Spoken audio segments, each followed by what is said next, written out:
हे बघून तुमच्या पण तोंडाला पाणी सुटलंय का? आजचा बेतच आहे तसा झणझणीत असा लसूण चटणी आपण बनवणार आहोत। नमस्कार, मी अंजली स्वयंपाकघरात तुम्हा सर्वांचे स्वागत आहे। लसणाच्या पाकळ्या आपण सोलून घेऊया।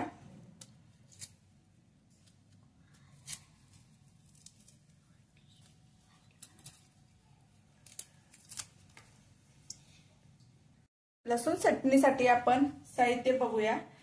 खूप काही जास्त साहित्य नाही, अगदी मोजकेच साहित्य आहे। लसूण घेतलाय, लाल तिखट घेतले आणि चवीपुरतं मीठ घेतलंय। आपण लसूण चांगला आपण ठेचून घेऊया।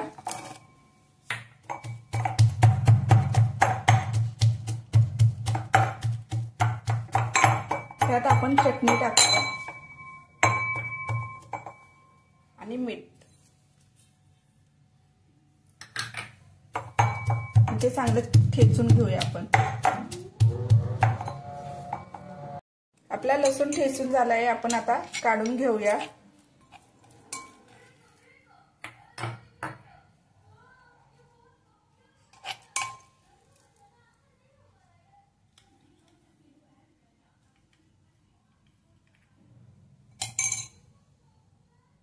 कढईत 1 चमचा तेल टाकून तेल गरम करून घेऊया। आपण हा ठेचलेला लसूण त्यात घालूया।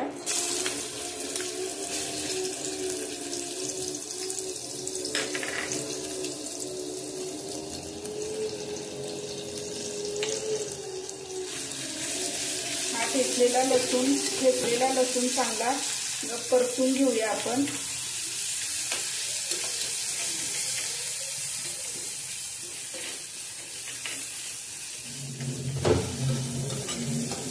3-4 मिनिटं चांगला आपण हे परतून घेऊया।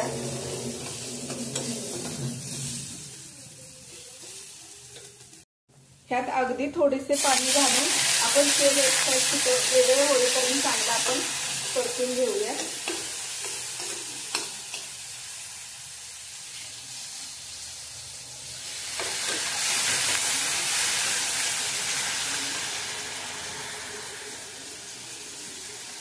मस्त अशी जबरदस्त अशी लसणाची चटणी तयार झाली आहे। चटणी झाली म्हणजे भाकरी तर झालीच पाहिजे। आपण याच्याबरोबर ज्वारीची भाकरी करून घेऊया। ज्वारीचे पीठ मी चाळून घेतलं आहे, ते आता आपण मळून घेऊया।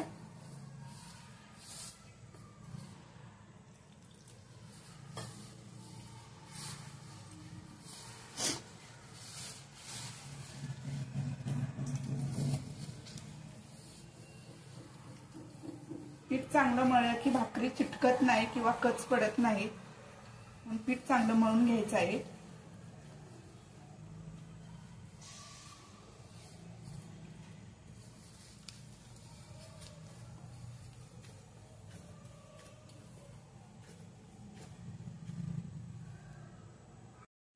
गोळा आपला बनवून झालाय। पीठ टाकून आता आपण भाकरी थापून घेऊया।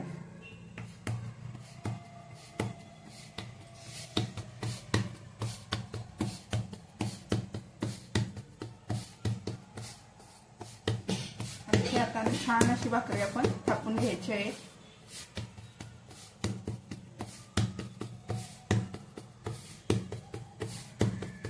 आपली भाकरी आता थापून झाली।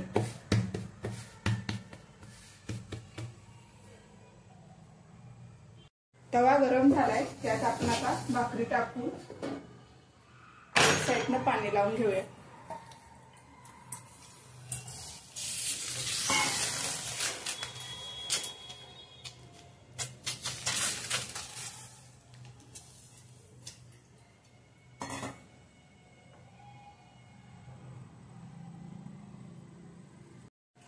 आपण पलटी करून घेऊया।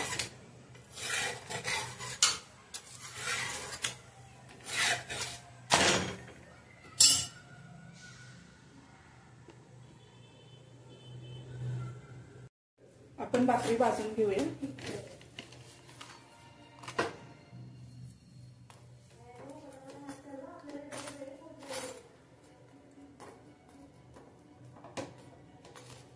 खरपूस अशी भाजून घ्यायची।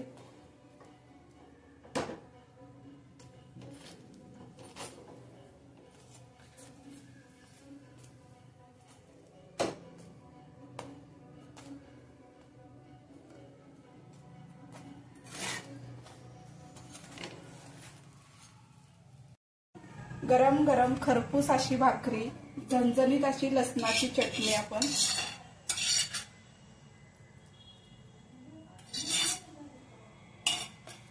आणि हाताने फोडलेला कांदा। माझा तर आजचा बेत छान झाला आहे। माझा तरी जबरदस्त बेत तयार झाला आहे। तुम्हाला आवडला असेल तर लाईक करा।